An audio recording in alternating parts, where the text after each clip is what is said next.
Greetings, comrades. I'm Gigantals, and welcome to the Gigantals Theory.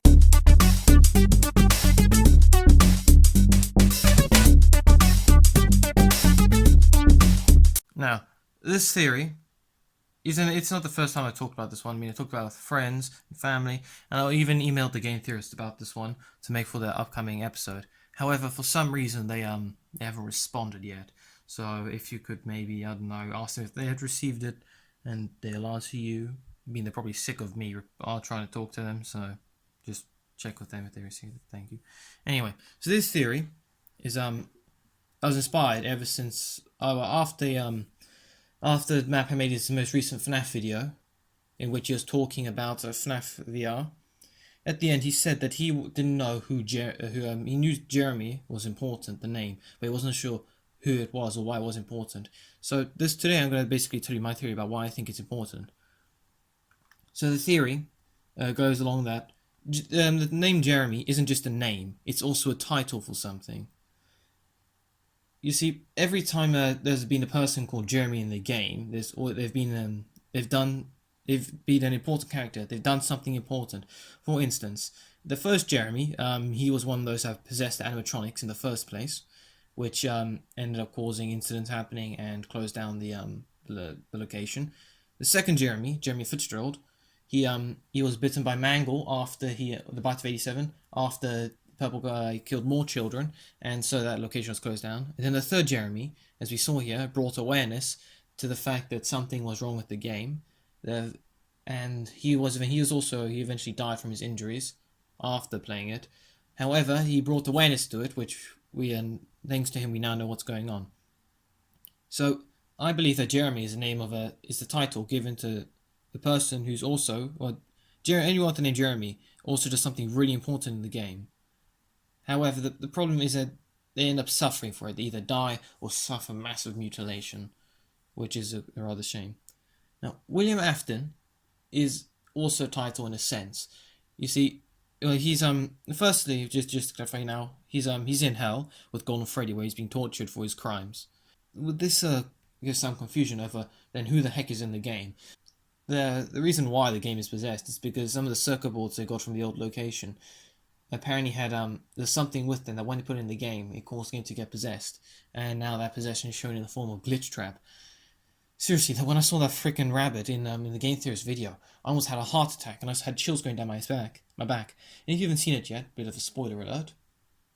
Okay, and then when you saw when your characters slowly lured into the back like those children, I was like, oh gosh, no. It was scary.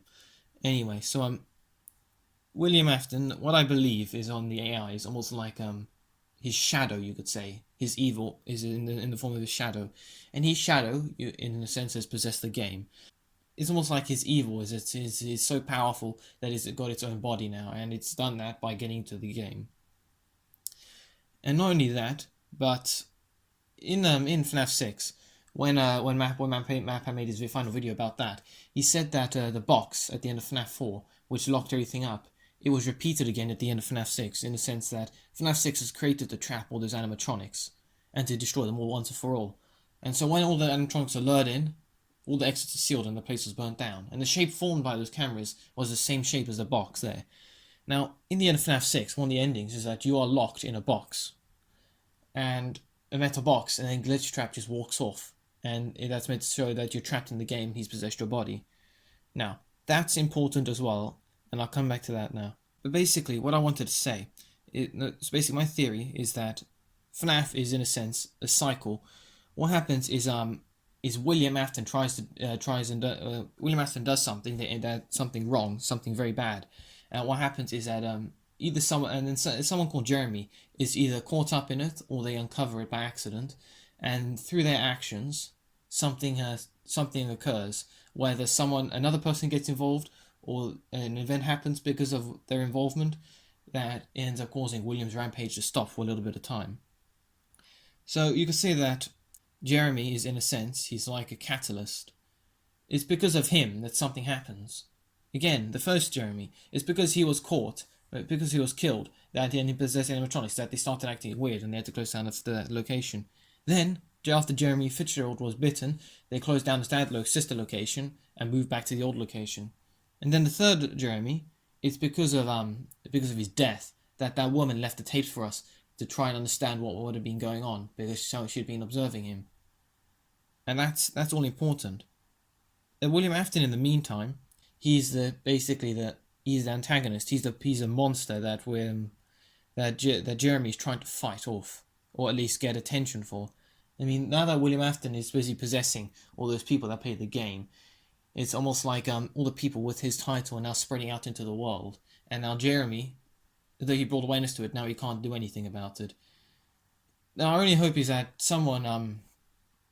maybe someone else gets involved now. The way I saw it, the way I see this now, is that remember, Golden Freddy was also one of the constants of the FNAF series, and Golden Freddy is now in hell with William Afton, and you can see that almost feels like it's almost leaving William Shadow on Earth. He's almost like it's leaving him all by himself now, free to do whatever he wants. And that's one of the reasons why I think it was important that all the animatronics were telling Golden Freddy while he was busy torturing William Afton to leave. It's okay, you can leave now. Because Golden Freddy, he was like the first victim of William Afton, and in a sense he's always been there to fight him. Remember, after the first Jeremy was killed, Golden Freddy was he was always there. He was a big part in helping. He ended up causing the puppet to be created, and he's also been in a lot of trouble throughout the second Jeremy, and then for the third Jeremy, no one's there to help. The three constants in the entire game are William Afton, Jeremy, and Golden Freddy, and it's almost like William Afton is if you talk about it like in the sense of Godzilla, the King of Monsters film, you have William Afton, who's the monster. And then you have Jeremy, who's like Mothra, who knows about the danger, and he's trying to get someone's attention to help fight. And that in a sense is through the actions of Golden Freddy, his indirect actions, and then the direct actions of the Night Guard or the person playing. So, with Golden Freddy out the equation, it's almost like there's no one who can really stand up to William. Which is why I believe that what's going to happen now in the FNAF-verse is that with Golden Freddy out the picture, William Afton is going to keep spreading, and then this role of Jeremy is going to fall to multiple people who are going to try and stop William Afton from controlling all these people. I mean, maybe that eventually Golden Freddy does come back and helps fight William Afton, and they end up once and for all. But the point of this theory is that just like William Afton, Jeremy, I believe, is the title of a catalyst of a person who is trying to end the purple guy's schemes once and for all, and the only way he can do that is if he gets someone's attention to help him, or if he brings about an event that causes William Afton to end up retreating for a while. The problem is that it's going to be a lot harder now because he's escaped into the real world, and so this cycle is not only is it going to keep going round, but it's going to keep growing in size, involving more and more people. And until it's permanently resolved, Jeremy's actions may be in vain until someone finally steps up. So that's my theory, basically. William Afton is a monster that Jeremy is trying to bring attention about so that someone can stop him. And I know there's a lot of speculation in this, and maybe if there's a lot of evidence out there that are against it, but I think it's a decent theory and it should be looked at. I mean, maybe contact the game theorists and tell them to watch this video or tell them about my theory, because I really do think they should take this into account, or at least acknowledge that they've taken it into account. Because I'm still waiting here. It's like it's been a week. Has it been a week? Yeah, it's been over a week and no one's answered. Yeah, so please do let other people know about this, because I think this is a really good theory. In the sense, this could be this would make a brilliant story. Like, FNAF is already a really good story. I want to see more of this stuff. And if this is like the way it's going to go, then I'm looking forward to it. Yeah, so if you liked the video, please do give it a like, and please do share my videos. Please do comment on any other theories you want me to talk about, because I don't know. I mean, I can't do something like game theory and go into depth about it.